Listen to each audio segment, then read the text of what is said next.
Hi guys, thanks for joining us on the Nocturnal Feeding with James. He spun me around, and me, Chattanooga Ed. And we're just going to kind of do a continuation from what we were talking about before. And I kind of had a goofy idea. I've never put together an FX6. And I was thinking maybe I could try to put it together while we're live tonight. And then you guys can give me tips. James can give me tips. James is going to eventually come over, and he's going to help me make a what's it called? A spray bar? Yeah. Yep. Make a spray bar. Well, it's for my 200-gallon tank. Now, most 200-gallon tanks are really long. Mm-hmm. Mine is really tall. So the hose that they give you, I shouldn't have put everything behind the camera. The hose that they give you is this. My fish tank is taller than this tank, or this hose is long. I think it's a 4 foot. Actually, my tank is 4 foot tall. Well, the thing's going to be going underneath.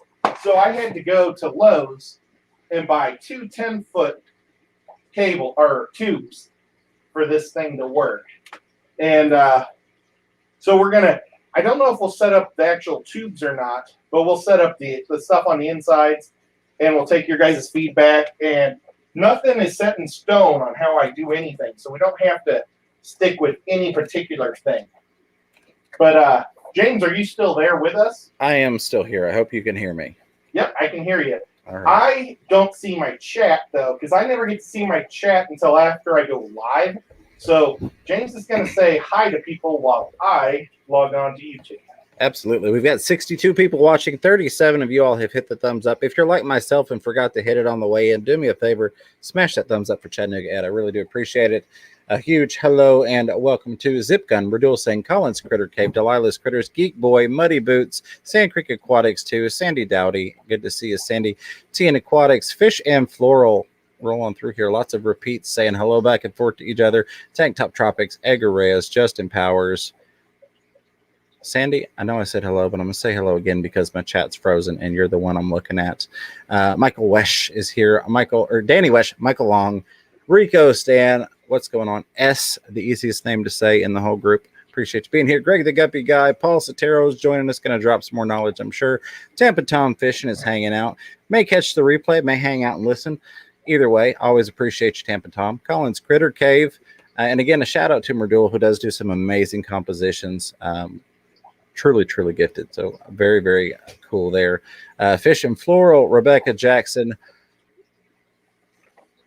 My chat froze, so I'm going to turn it back to you, Ed. That was horrible. Oh, I just saw Susan, so I was going to go, woo, Susan. Okay. Guys, so, boy, I just totally lost what I was going to think. Because I was thinking, when James said, and easiest one to say is S, and then I was wondering, it's like, I wonder if S is really what if that is the whole time we've been saying S and it's really thanks? just something to think about. But okay, I'm going to rearrange this. Oh, do you have the chat working?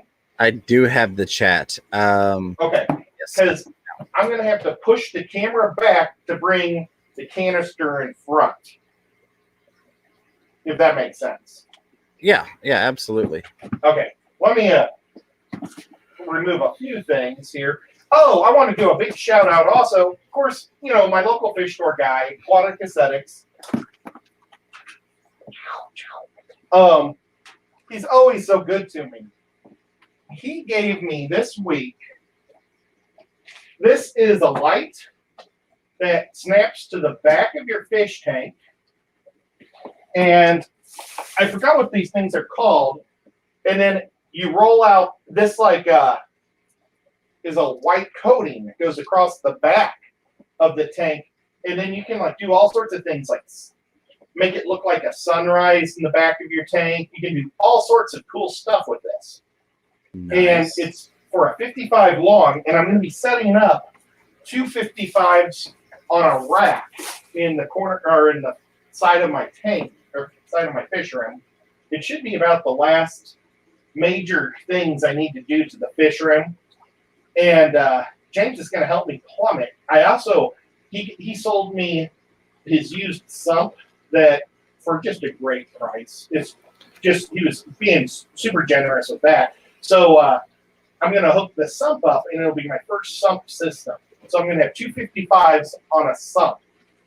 So I've never drilled tanks, so we're going to see how that goes. We're going to hook up the cool lighting. I think I'm going to put my Stonehenge in there also. So we'll see how that goes. Maybe the Stonehenge might have to go in a 10-gallon if it just, because I want a lot of plants. And so I want, my Stonehenge is only about 3 to 4 inches tall.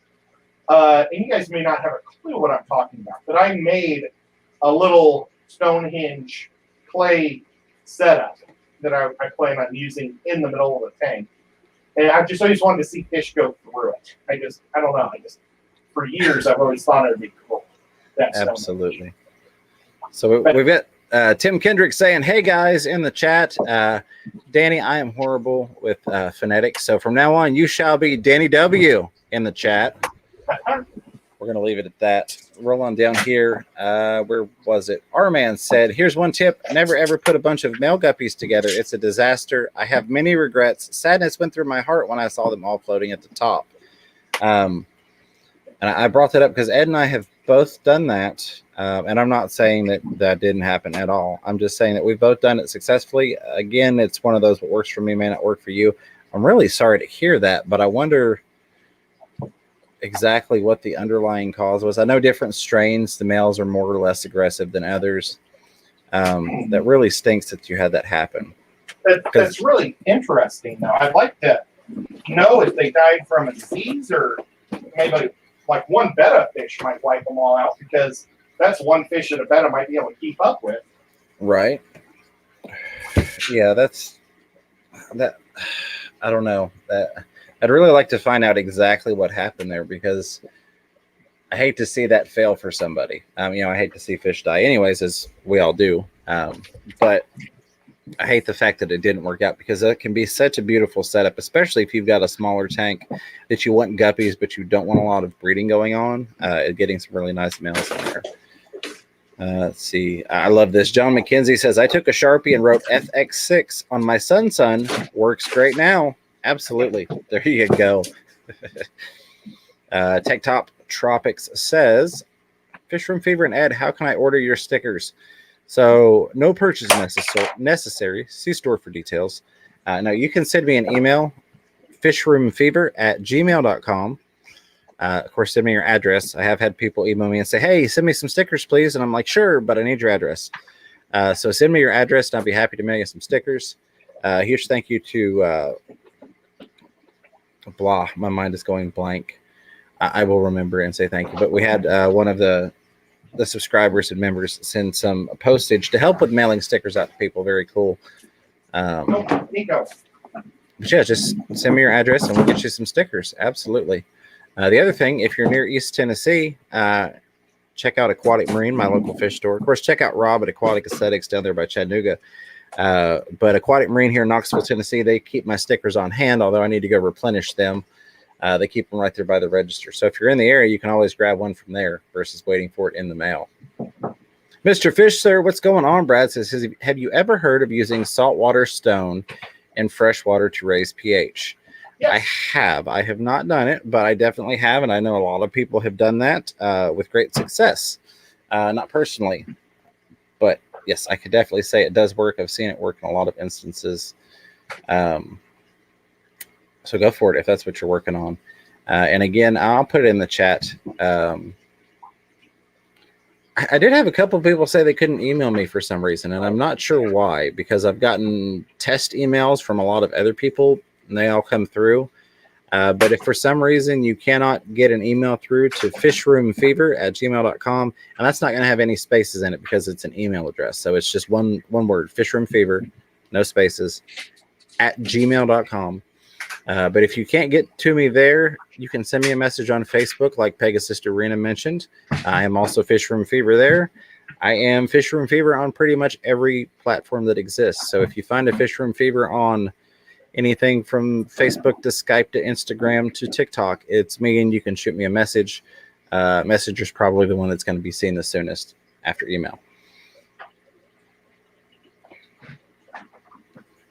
This is the inside of the canister. And you're doing great, James. I'm kind of just showing. I just took it apart. Can you guys hear me fine? Absolutely, yes, sir. Okay. Nico's kind of making me nervous because he keeps jumping on the computer. He thinks that since I'm farther away, he can take advantage of what's going on here. So I know he had to head out for the night, but Furloughs Aquatics had an awesome video on cleaning one of those, doing the maintenance on it. That I highly recommend people check out if you're not familiar with maintaining an FX6. But that thing's, I mean, that's what, the size of a 5-gallon bucket. They're massive. Let's see, what do we got here? We got some big cables here.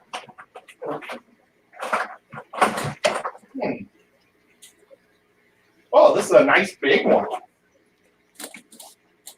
Well, I wonder if that one that I showed you guys, it was like a 4-footer, if that even belonged to this thing. But because there's one massive long one that might actually, I bet it's 10 foot. So I've got one hose that it came with that will definitely work.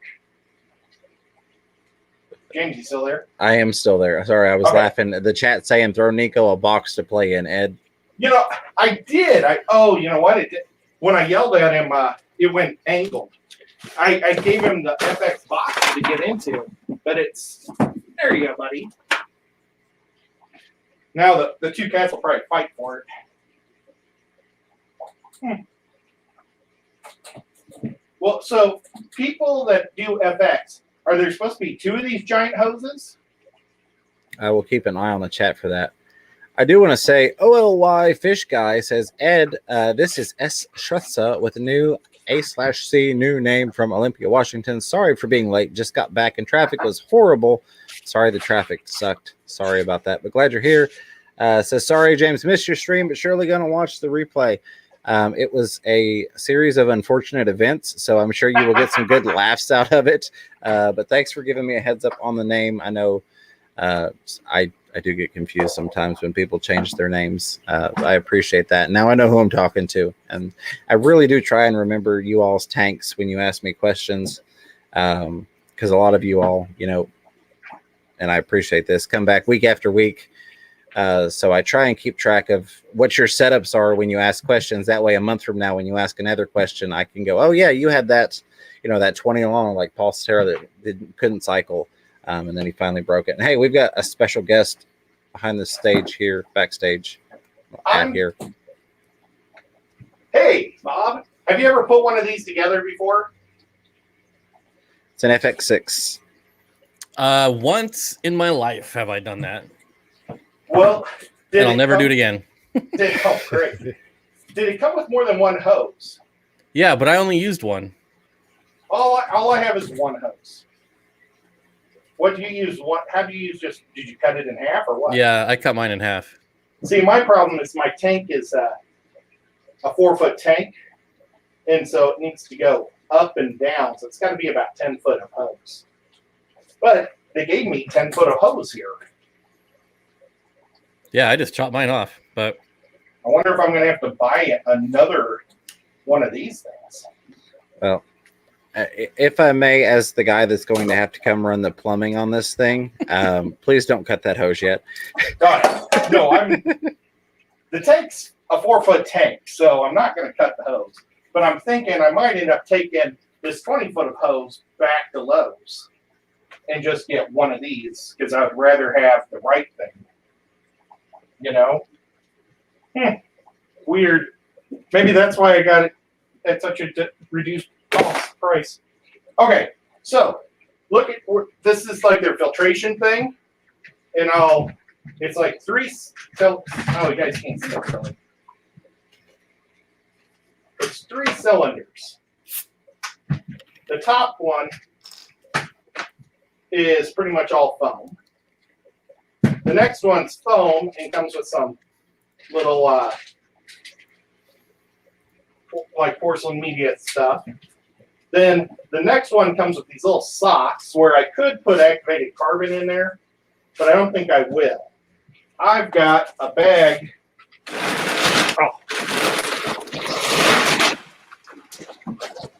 Of lava.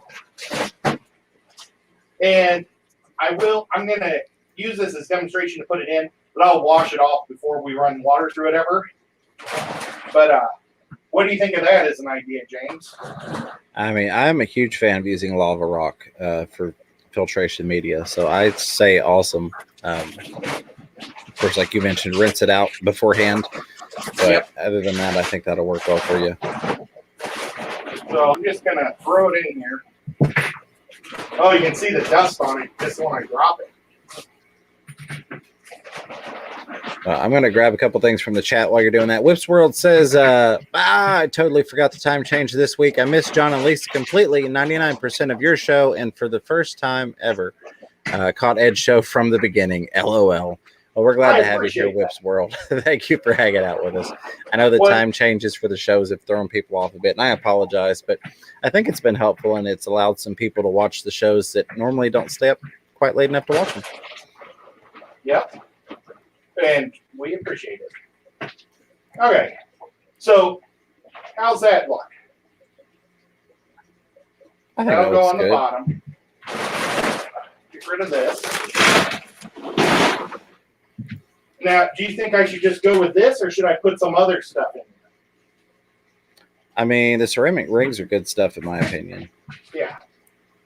Well, I mean, I could add a couple more. You could, yeah. If you've got some, might as well toss them in there. Okay. So that goes like that. Well, this is kind of a disappointment not having that second hose. And then, well, a lot of people are saying that you cut that one hose in half, that it just comes with one, you cut it in half. Okay, well, I appreciate everybody saying that because I'm just going to buy a second hose because I need 10 foot of hose. Mike Stambaugh says, I run all my FX filters set up like this. Bottom tray center is bio rings. The next two trays are co-op course media pads for the center. Each tray is as full of course media pad as it will hold. Excuse me. Thank you for that, Mike. I do have that same foam that Corey sells, but I figure I might as well just use the stuff they give me first. I don't like the factory one. I think it clogs way too fast. It's not porous enough. Just my opinion, though. Well, and I can agree with that, especially with it being a canister filter. And let's be honest, Ed, it's not just you that's guilty of it, but most people aren't going to get canister filters out and break them down and clean them as often as they probably should be.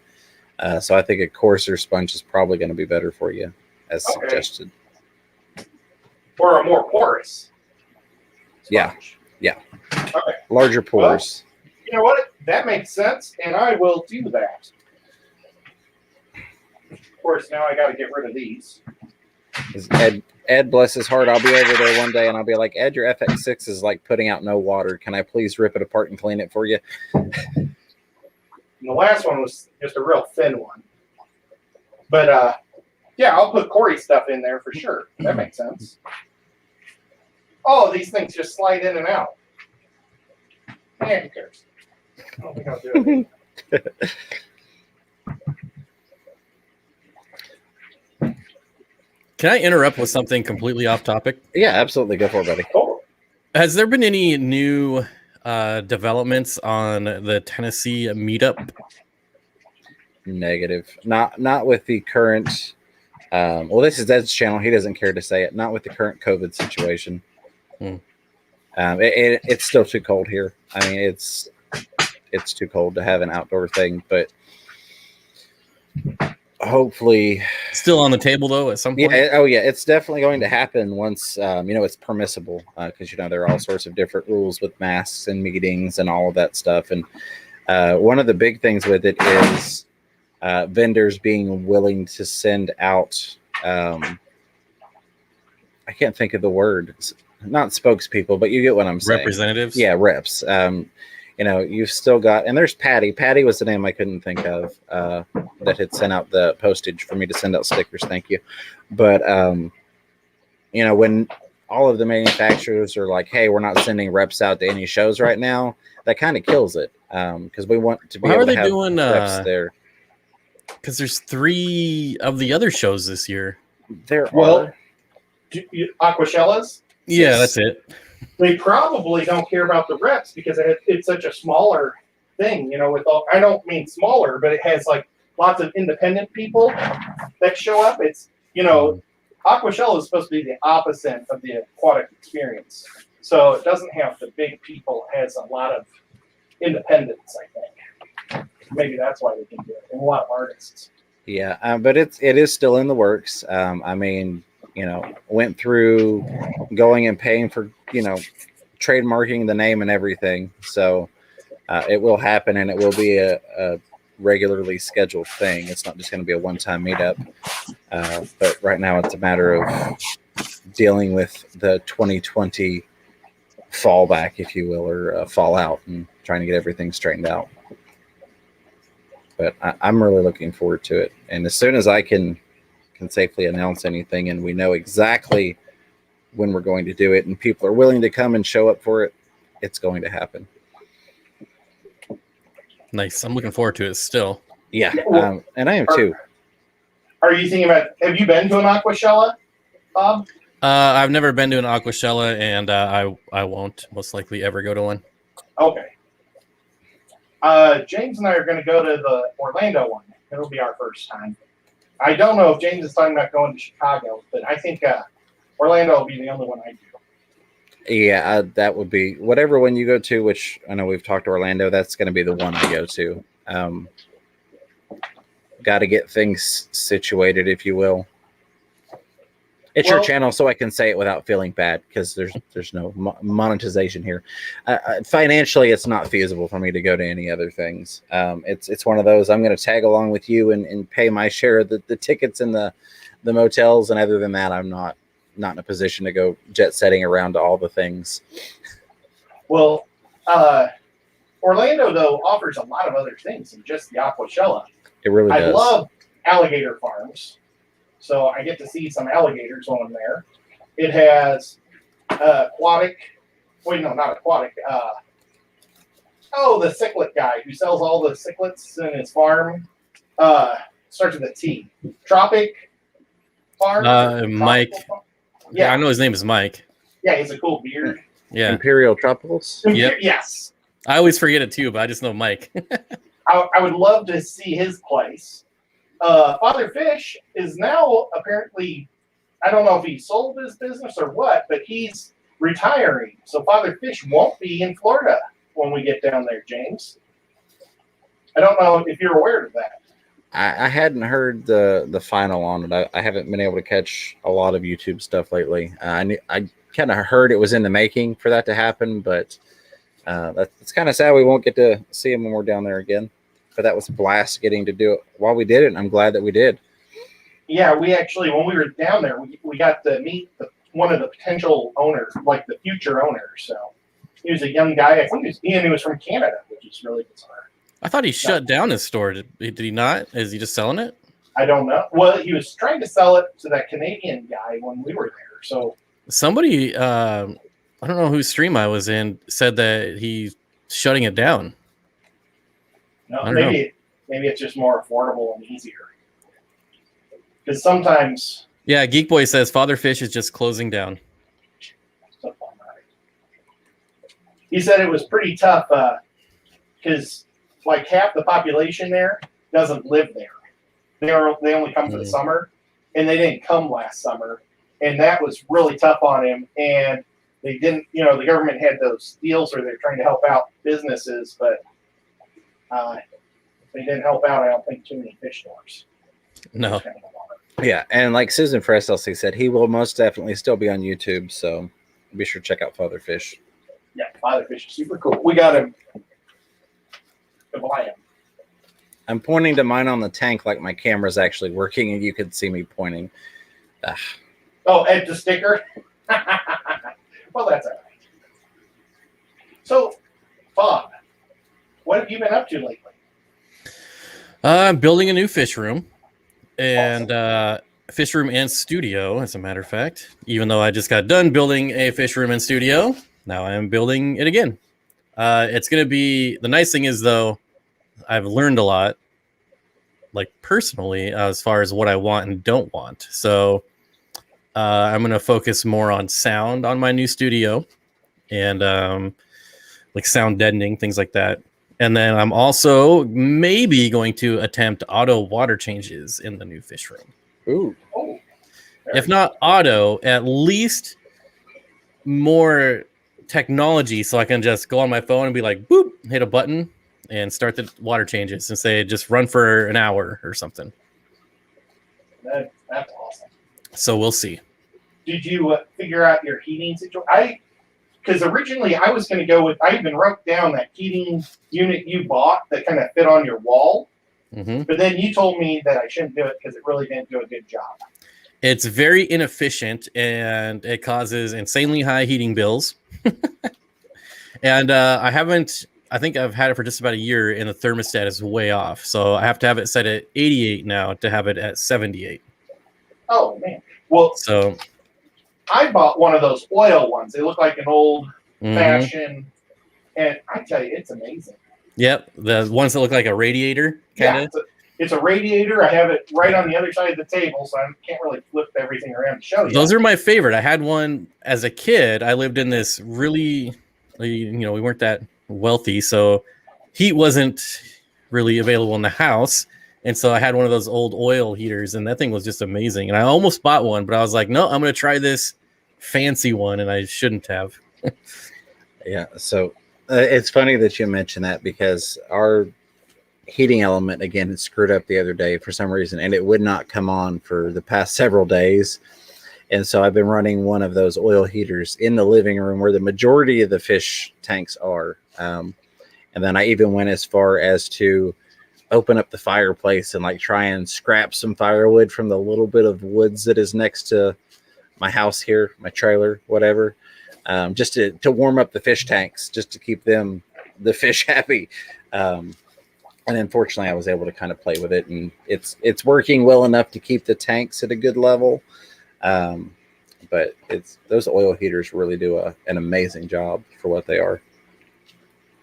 I absolutely love mine. I went to Lowe's, and I think it was like $88 or something. And I mean, I don't have a huge room here. It's like 14 by 14, but it keeps all the tanks doing great. So Yeah, I'm not sure what I'm going to do. I'm hoping. So I had my fish room was in the house before I did the whole business thing. And with the thermostat in the house being set at 68 and with the dehumidifier running, it kept it in the mid 70s. So I'm going to try to do that. So I just have a dehumidifier running, and I'm insulating the crap out of it this time. So hopefully it'll work. that's awesome. Okay. Boy, I had a whole bunch of things I wanted to ask Bob, and now I can't remember any of it. That's usually the way it works. Right. Well, our man is asking about putting two bristlenose. I'm assuming that's supposed to be plecos, not pelvises. I don't know how you do two bristlenose pelvises, but two bristlenose plecos together as a breeding pair. Generally, if it's a male and a female, more than likely it will become a breeding pair with bristlenoses. Very rarely. I don't think I've ever personally seen a male and a female go in a tank and not make babies when it comes to bristlenose plecos. That is very true. Do you have to have the right size cave for them, or will they just do it anyway? You don't even need a cave. Yeah, I like to have caves, but a lot of times, assuming you've got substrate he can do it with, he'll kind of make a place. He might find a rock and kind of hollow out a hole underneath it. I like caves because then I can actually pull the eggs and all that stuff versus, they've laid underneath this 15-pound piece of dragon stone. This will be fun to completely rip out all of my quote-unquote aquascaping and rock and get this thing out of here. I've seen them. I've walked up on a tank and I saw this thing just like, it was like a tumbleweed. And I was like, what the heck is that? So I run up and I look at it, and it was just a cluster of bristlenose eggs being pushed through the aquarium. They just laid right on the substrate, and the power head was moving them along. Oh my goodness. So Deborah Lewis has a question for you, Bob. Says, how do you do auto water changes and dechlorinator? Does the auto water run through a system first? So I'm not going to have to worry about that because I'm going to be on a well. So luckily I don't have to worry about that. But I know other people do like auto dosers with their auto water change system. I've never done one before ever, so I'm not an expert. I was actually talking to Corey for like 2 hours last night on how to make it work because I've never done it, and so I'll probably go over to his house this weekend and get more of a visual. Yeah, I'm definitely a noob when it comes to that, so we'll see. But luckily, I don't have to worry about dechlorinating. Now, could you set up like a RO system if you were though on a normal system, and that water would work out? Yeah, like I could probably rewatch Dean's video because he does auto water as well. Yeah. And if you haven't, not to plug my own crap, but there's a video called Dean's Fish Room Tour or something. I don't know. It's only like a month and a half, 2 months old. And he actually goes into pretty good detail on his auto water change system. So I would check that out. I love the Dean stuff. Oh, Dean's amazing. Now, with him, you got to see it firsthand. Does he do a lot more water changes than the normal guy? Because he's just trying to breed fish like crazy. I don't know that he does more. I didn't. I think it only does it once a week. Oh, okay. It's all automated, and in addition to that, he can just run up and press a button and say run for 30 minutes, or it's very intricate. So I think he says it's just set up for once a week, but I could be completely wrong. How many different things does Dean try to breed at once, or is that a loaded question? I think he only focuses on a couple things at a time, and I think he has things. And again, this is all speculation. I think he has things that he doesn't. I mean, we all have fish that we don't even have to try to breed. It's just like automatic, and then so I think he does that with like his rams. He does the gold rams and the black rams, and I think that's just automatic. And then he'll bring in some like specialized species, like he's trying to do the puffers, and he has some rare plecos, and I think some whiptail cats maybe. And so I think he spends, obviously way more time on that. But I think it's only like as far as the specialized. When I was there, it seemed like there was maybe like half a dozen species, and everything else was like set it and forget it breeding. Those puffers, were those the Congo puffers?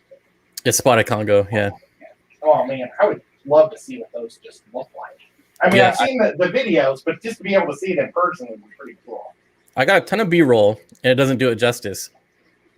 Well, I'm keeping my fingers crossed that he's able to figure it out. Because I don't know if it would ever be able to get any of them this far across the country, or maybe he'll just be able to supply you guys up there. But that would still be pretty cool. And he's such a good guy. I'm sure he'd probably teach other people how to do it too. So. Yeah, so... Well, I don't want to get into too much. No, I'm not going to say what I was going to say. I will say, so far, he's kept them, I think, the fry alive up to 8 days. But he says the issue is that they're so small and they require so much food that, like, it's really hard. Like, you'd have to be there almost, like, all day, every day. Yeah, I think I heard him somewhere on one of the shows somewhere where he was saying he's having a hard time keeping them alive. That's a bummer. And then there's...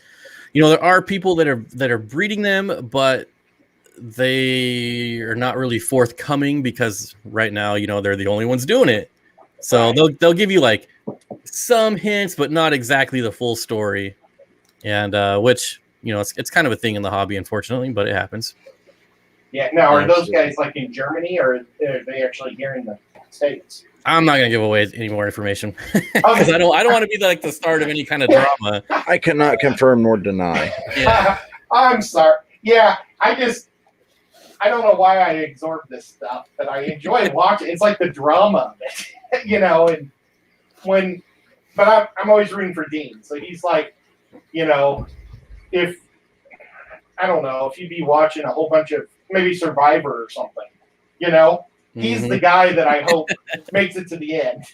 I'm sure he'll crack the code eventually. I have no doubt. Absolutely. Awesome. So Bulldogs for Life XOXO has had a couple comments. I got to throw this question up here for Bob. Says, my question is, how does Bob keep his good looks? Well, I eat 3 steaks every night. There you go. Sorry, I think Bulldogs felt ignored, so I want to make sure you knew Bulldogs was showing you some love there, Bob. And I did post a link for that Dean video.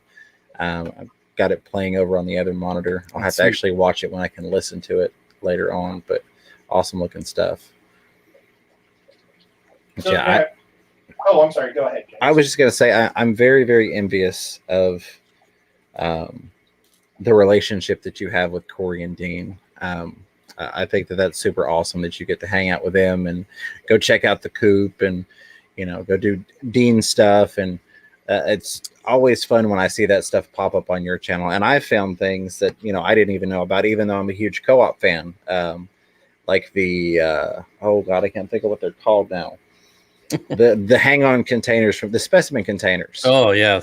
Until your video, I didn't even realize that co-op had them. And I didn't know that they were the non-shattery ones. And then I saw your video and I was like, wait, Dean just chucked that thing across the room. I got to get these. And I bought, I think, 6 of them. Yeah, they're so handy. I've cracked so many of like the Lee specimen ones. Yeah. And I literally jumped on those things. I still haven't gotten that video fixed because I screwed up the audio. But I did a video where I took my 6-year-old and I let him jump on them. I put a piece of wood over him and he jumped up and down on them. And then I jumped up and down on them and they didn't crack. And I was like, these things are awesome. Yeah, I would say I'm definitely very fortunate to be in close proximity and also to be friends before YouTube as well. Like, I don't know how it would have turned out if I came to Corey when he had like 50,000 subscribers and be like, hey, I'm local. Let's be friends. Absolutely. Well, we're blessed. We've got some awesome people like Peck Tech near us. I saw Sean in the chat there. Good to see you, buddy. Awesome. Sean is super cool. When you were saying that, I was like, well, we're pretty lucky too, James, because we got Sean that's real close, and we've got Bob Kaler who's just always there and fun. Yeah, you got like 800 people We do. in Tennessee. We got a new guy though that we gotta meet and talk to, and that's Ben Ochart. Absolutely. He's now in Nashville, and we haven't talked to him yet. I doubt he even knows who we are. We have to inform him that he's part of the Tennessee Fish Mafia. He likes it or not. And you need to get the Mafia together and go raid his Saturday live stream. Yeah, that's it. His dues will be he has to admit that we're here. Yeah, no, we're very fortunate, and I've got amazing people like Aquatic Marine, my local fish store here in Knoxville, Tennessee. Ed's got Aquatic Aesthetics, who's also awesome supporter for me as well, but down in Chattanooga, Tennessee. We're really blessed here. We really are. I just think, like with Dean, it's so, I guess, exclusive because he doesn't do his own content. Well, and he doesn't I mean, I've known him for a while, and that was the first time he's invited me to his fish room was when I filmed it. He doesn't like, there's other YouTubers that have gone there and he's like, no, you can't film anything. Right. So I was just like, whoa, you're actually gonna let me film? Like, I mean, I'm gonna come over and check it out regardless, but to actually let me film, yeah, it was pretty cool. I think you, Bentley Pasco, and Corey at the co-op are the only ones that I've seen videos from Dean related. There may be others, but Jimmy has. Oh yeah, Jimmy, of course. Yeah, I mean, it was such a hard video to edit because when I was there, I was just like, whoa, and I was just like not talking, and I'm just like looking at everything, and everything was so awesome. And then I'm like going through all the footage, and I'm just like, man, this is terrible. Like, I didn't ask questions, I didn't even record all the fish. There was just so much to see, and I didn't even film. Like, he's got.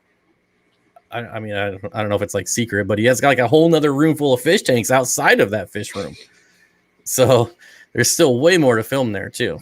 And that makes me think of LRBs. We've been up there a couple of times and I've never actually filmed a video up there, even though he's always like, you're welcome to film. We can do a tour, but there's just so much to look at that I'm just overwhelmed. Yeah. I'm like, I've got to check out all the things and just enjoy it while I'm here. We're having too much fun when we hang out with them. Oh yeah. Yeah, I went there. We went there. We got there at like 2 a.m. And man, his wife had like a whole taco spread like laid out for us at like 2 a.m. It was like, they're so nice.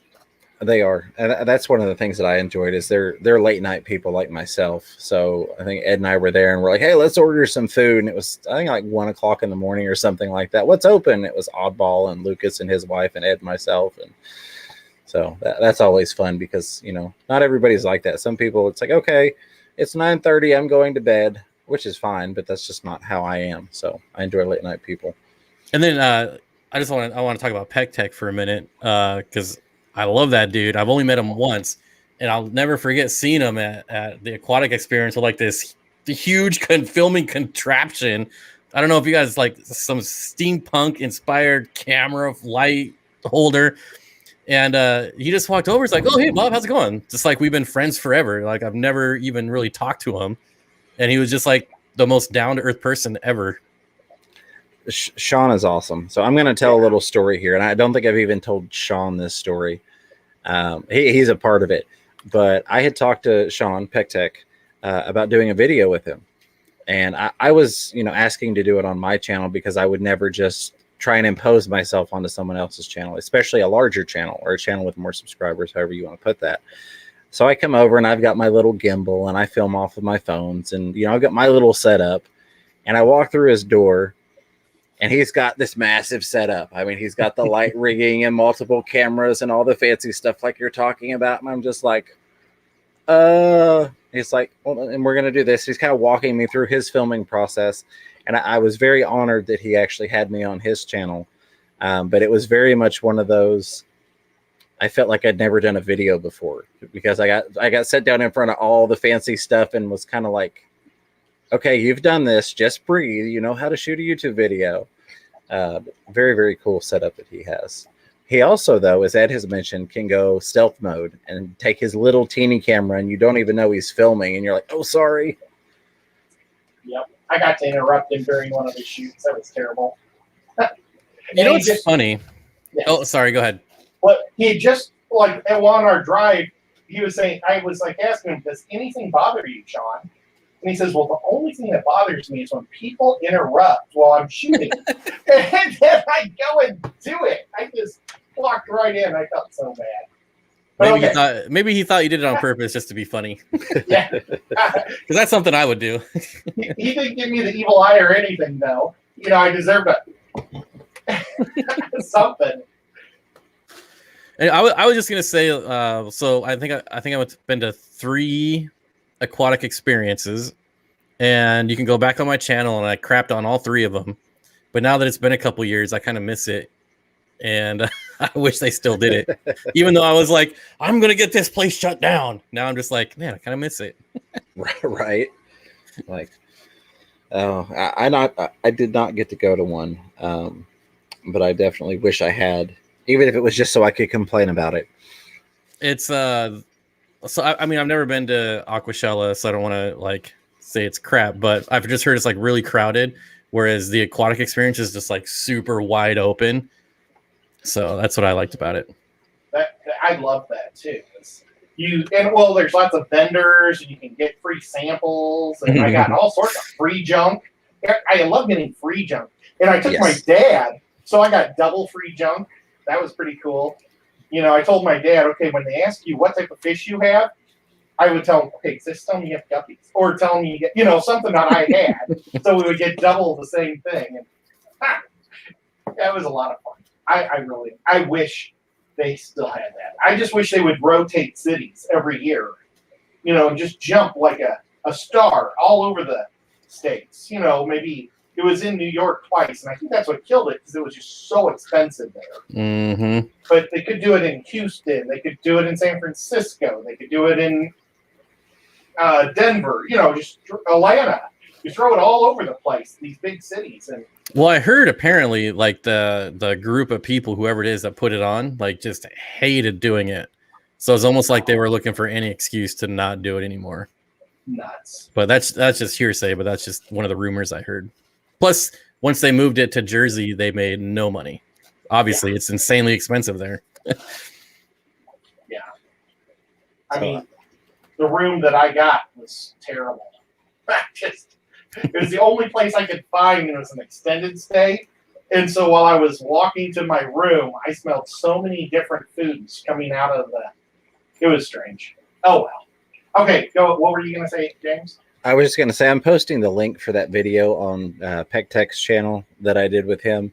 Not so much necessarily to promote myself, but one, in case anybody hasn't checked out the PecTech channel, and two, for those of you all that have watched me for a while, I think you'll get a kick out of it. One, it's a good video, and he does a great job at editing and filming and all of that. But two, you can kind of tell that I'm not exactly in my element, and I think some of you all will enjoy that. He's why I started messing around with green screens from a lot of his videos. James, we need to play some games with Sean. We do. Sean, I've started painting my Cthulhu May Die. This is just the base coats, but we gotta play some of the Cthulhu May Die. So, Lunatic Friend would like to know: is Bob from around one of my favorite stomping grounds, Bellingham, Washington? Yeah, I'm within probably hour and a half. Very nice. And I see another name here that's part of the Tennessee Fish Mafia that I didn't hear you say, but you might have. But we'd be remiss if we didn't mention him. Rack with Bird Garden / Pond Life is hanging out here. Rack, my brother, always good to see you. I hope you're doing well. Paul Stero had a question. Says, getting conflicting info on Severums. Can you do planted tanks with them? Primetime says no. Father Fish says yes. So I'm going to say what works for me may not work for you. And both answers are probably correct in that one had issues and one did not. But I've not personally done it. Either of you gentlemen done Severums planted or not? I have never kept a Severum in my life. Neither have I. Yeah, there was. So that would be a no. Right. So enter at your own risk. But no, seriously, there are certain things that I do that may not work for Bob, and Bob can do that don't work for me. Fish have different temperaments, as I'm sure most of us have found, and different taste as well. A lot of those Central South American bigger cichlids will eat your plants. Yep, and some won't.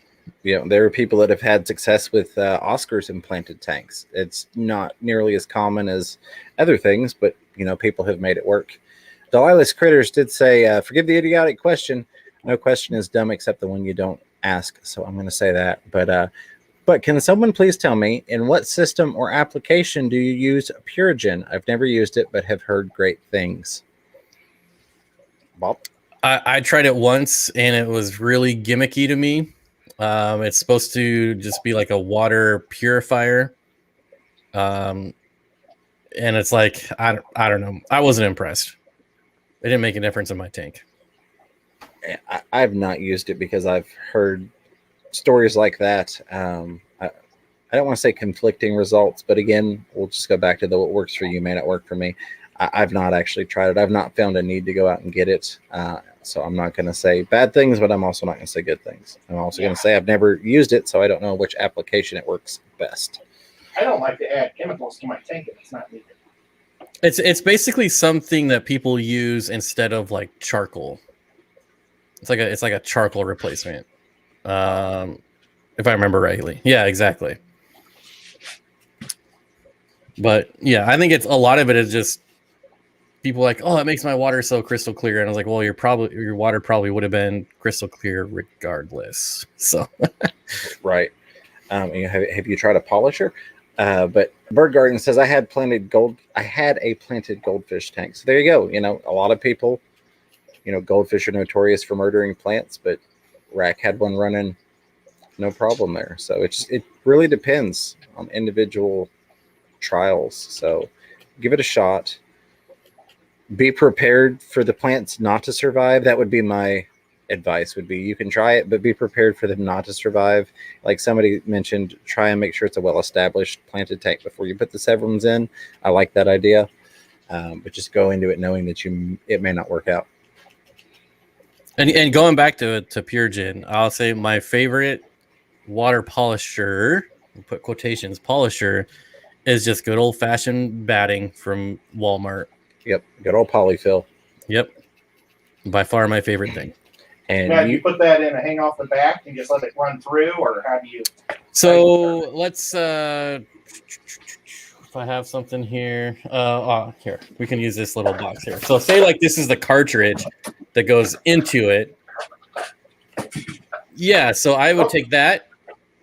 I wouldn't even use that. I would go back to the blue thing that you had, and I wrap it around that, and then just stick it back in, Makes and that's sense. it. Yep. So that other pad, there's like a couple little pieces of carbon in there, which is just useless, but that's it. Nice little spiky things on there so it even hold on to it. Yep. Yeah. You guys can do that. That's kind of cool. And then I just swap it out every water change. That's it, and that works really well for me. So if you're needing just a here and there polishing, I know comments to come in the chat. What I like to do is very cheap. If you've got a power head, just take a water bottle, cut the bottom of it off, shove that polyfill up in there, and shove that thing on a power head. I do that, and I'll move that around from tank to tank as I see fit. So I'm not really spending any extra money because I already have the power head and I have water bottles galore. And it works well, and it forces that particle or the particulate through there because you've got that suction pulling it through versus trying to push water through it, I guess is the best way to describe it. The other thing with Purigen, to clean it, you have to use, I believe, bleach, and you have to use bleach to recharge Purigen, and I don't want to screw with bleach in my aquarium. I know you can safely get rid of it with Prime or Safe, whatever, but right. I don't want to just add all these chemicals when I could just add polyfill and it just works just as good, if not better. Yeah, absolutely. Let's see. I should point out, though, sorry to interrupt. No, go ahead. Don't get any polyfill that's like fire retardant or anything like that. Yeah, the mold resistant, that's the big one you have to look out for too. The fire retardant and anything that's got an anti-molding or mold resistant or mildew resistant. Yeah, definitely. Cheapest one at Walmart, it's not going to have any of that crap in it. Right. Yeah, and that's amazing. Great question here from Arman says, all of you, in your opinions, what is your most hardiest fish and what is your most sensitive fish? Gentlemen? I'm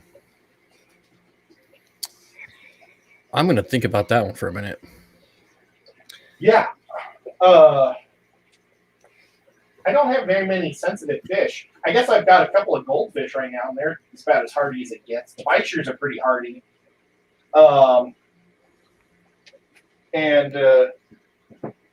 Do shrimp count as sensitive? Maybe shrimp. I've had really, really good luck with the pistos being super hardy. I'm not going to say they're the hardiest fish I have, but I've made some great, gigantic, huge mistakes and have had them live through it where everything else has died. So I'm going to go with the pistos for hardiest. People probably won't agree with me, but I think they are. There we go. So for me personally, the most sensitive fish that I've had experience with is going to be marble hatchet fish. Oh. I cannot keep those things for whatever reason. I've tried from multiple sources, and no matter where I get them from, they don't do well for me. So I kind of gave up, which stinks because I really, really want to have marble hatchets. My hardiest is going to go to, surprise, surprise, and this may surprise some people, but my piranhas. I mean, those guys have been through a lot. Piranhas I found can handle a lot. I mean, when I do breeding stuff with them, I drop the tank water down. It's almost intentionally neglected, if you will, in terms of the water level goes really low and the water's not perfect and all of these other things. And then you change it and you simulate the barometric pressure drop and all that. Plus the fact that, they literally get chunks bitten out of them from time to time. And I don't medicate them. I don't pull them out and treat them. I keep a 3.5 foot piece of driftwood in that tank that produces a decent bit of tannins even after a year still. And they heal up just fine. So that's probably going to be the hardiest one that I have, because most other fish, if they were missing, a 1-inch chunk from the top of their head, I would have absolutely no thought of them making it. Oh, well, you brought up fish that you've had that you don't have anymore because they died off. I can't keep rummy nose alive. They just, Yep. I mean, I'll buy them I literally bought like 24 of them, and they just all after a couple of months. And I got to agree with you on that one for sure. Well, and several people have pointed out in the chat, and I think we'll all actually agree on this one. The hardiest fish that there is for freshwater, convict cichlids. You could throw those things in the back of the toilet and they'd be spawning in a week. I feel like if I had to pick like the hardiest fish, I don't know. I feel like bristlenose should be up there. Yeah. Or any type of fish like bristlenose or like a betta that could actually breathe oxygen. Right. I feel like that right there gives them a step over everything else. Oh, definitely. Absolutely.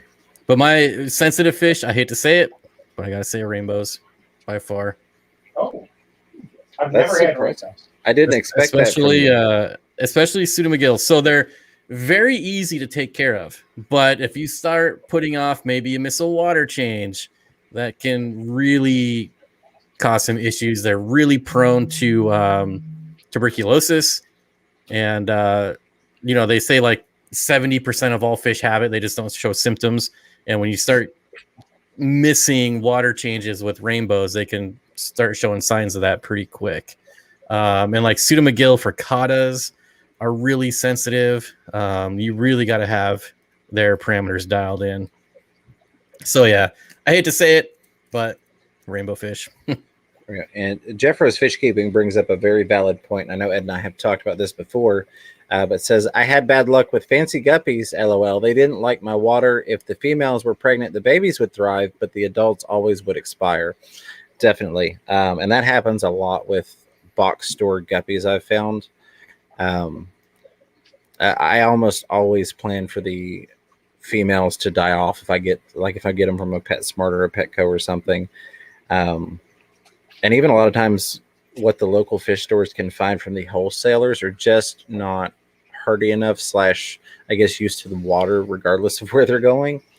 But I tend to find, I get pregnant females, or I try to, and then the females almost always die off, like you mentioned. And then that first generation of babies does well. And then the next generation after that does extremely well. I will say part of the problem is that exporters just douse their holding tanks with salt, just so much salt. Like by the time the guppies get to you, like their kidneys have been through so much. And a lot of wholesalers, so they'll leave the exporter, they'll go to the wholesaler, then they get more salt or they get more chemicals or some type of medication, and so they've been through a lot, and guppies just can't handle that very well. Yeah, I'm always the same thing. Like when I order a batch of them from a wholesaler, it's like, well, are these ones going to make it? I have no idea. I think they also like to keep their guppies hot too. Yep. So my goal is whenever I get them from like somebody like that, I try to put them in a warm tank with a little bit of salt, and then I just try to wing them off the salt and keep them hot enough to have babies. And that's the whole prayers. Just give me some fry and then die. Yep. Yeah. That's the only I remember talking to Rachel O'Leary, and it was more than just guppies at the time. I was having a problem with a few species, and she's like, put salt when you're getting them from wholesalers, put salt in there and slowly back down the salt, and that was the trick. Yeah, I mean that sounds right. That kind of makes me think of the mollies that we brought up from Florida, from those mineral springs, where we had to salt the heck out of them, and then you reduce that down gradually. So now that they're doing fine. But yeah, they were dropping off like flies until I started giving them the salt, and then they did great, and now they're just fine.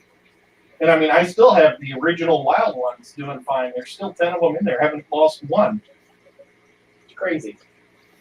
So Hannah Marie says, how long do guppies generally live? I think the average lifespan is about 2 years.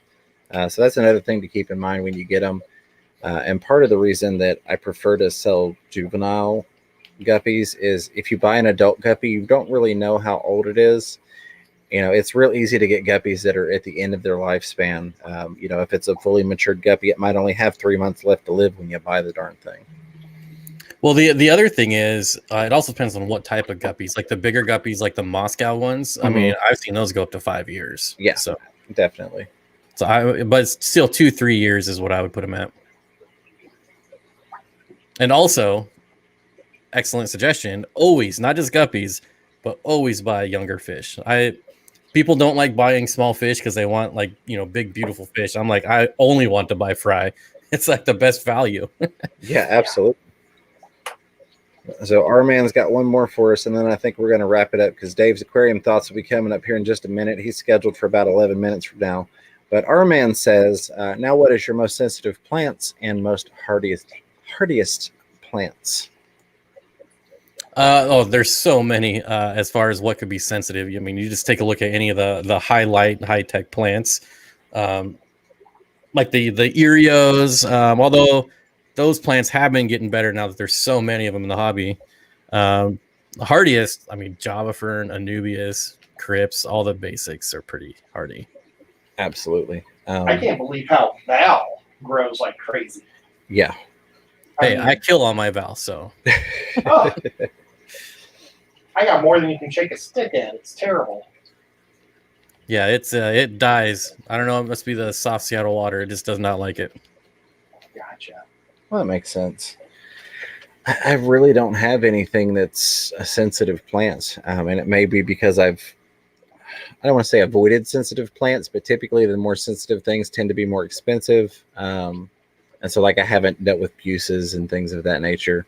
Well, now don't be anything. I don't even know what I'm stuttering, but so a boost. I have offended Bob. Oh my goodness. No. I just want you to know, like, don't be afraid of boosts. They're exactly like Anubias. They're just a rhizome plant. They're super easy, but they're like Anubias. They grow insanely slow.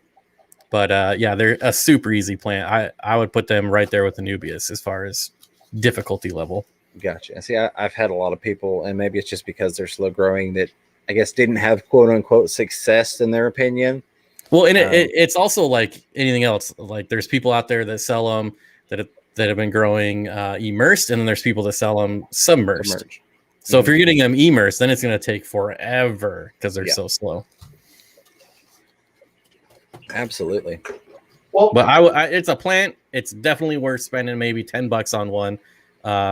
They run from like $4 to $12. It's definitely worth at least trying it because if it does well, they're awesome. Well, I'm going to have to check that out. I know that Robin Aquatic Aesthetics has some because he was showing it to me yesterday, and I was like, I don't know where I'm going to put it, but I'll try to figure out something. Yeah, Danny says too. Boost is easy but expensive, and it's only expensive because it's only been in the hobby for like 4 years. Another 4 years it'll probably come down. I don't know. There you go. Oh. Well, Bob, let's finish it up on you. A lot of people know, but a lot of people don't know. You're also like, besides for fish, you love dogs. Mm-hmm. Now, you like volunteer at a dog shelter and walk the dogs and do all sorts of stuff, right? Yep, I volunteer every week at my local animal shelter. Now, is there a way for people to help, or do you just want to say go to your local shelters and help those? Or it's tough right now. So because of COVID, they're not taking on new volunteers. When COVID first hit, they're like, nobody over the age of 55 can come in here, which is like a majority. Like they're all retirees just volunteering. And then they were also like, you can only come in when you're scheduled. So before COVID, like I would go 3-4 times a week because you could just stop by and like play with dogs. Like, this is great. I'm just going to come hang out with dogs. But now they're just like, we have to know when everyone's there in case somebody gets it. So when it started on Wednesday, which is my day, we had 11 volunteers throughout the day. Now I'm the only one left. So it's a real struggle because, you got to clean out the poop from their kennels. And technically that's not my job, but I just can't leave it there. Like, who would want to live in their own poop? So I spend hours there because I'm the only one on Wednesdays now. And then because of COVID, they're not training any new people. So depending on what state you're in, you might not even be allowed to go volunteer, but I would highly recommend it. It's super rewarding. It's definitely hard when, they have to put dogs down and things like that, but it's totally worth it in my opinion. Awesome. Well, thank you so much, Bob, for coming on. Yeah, I think this is my first time on yours. I think maybe I'm wrong. I don't know. I don't know either. With me and James, I just feel like we're like a DJ team. Yeah, it's all the same. I mean, yeah, we're just. I don't really think much about it, but Yeah, well, thank you so much. I appreciate it a lot. And everybody, thank you guys so much for hanging out and watching today. Thank you, mods, for doing a great job. Oh my gosh, I was going to say Fisherman's Fever. Looks like Priscilla was holding down the whole fort on her own that I can see. Well, thank you, Priscilla. There's Chevy Fish. She's amazing too. Thank you, mods, for being great. And thank you, everybody, for hanging out with us. And I appreciate it. We'll see you all on Saturday on Saturday Night Live Fever at what time, James? 8 p.m. Eastern time. Awesome. Well, you know what? I got one other thing. I'd be yelled at by my brother. He's doing a pampered chef party, and he asked me to host it. And I told him we've got to do a live stream where he cooks, and I will cook something goofy with him. And he lives in St. Louis, so we're going to have to do it through StreamYards. But watch for a random stream that'll just pop up at some point, either tomorrow or Saturday. I probably have to talk to James to make sure he can be the coordinator for us. But okay, guys, thank you so much. Absolutely. See you. Yep, see y'all. Dave is next, posting the link in the chat now. Have a great night.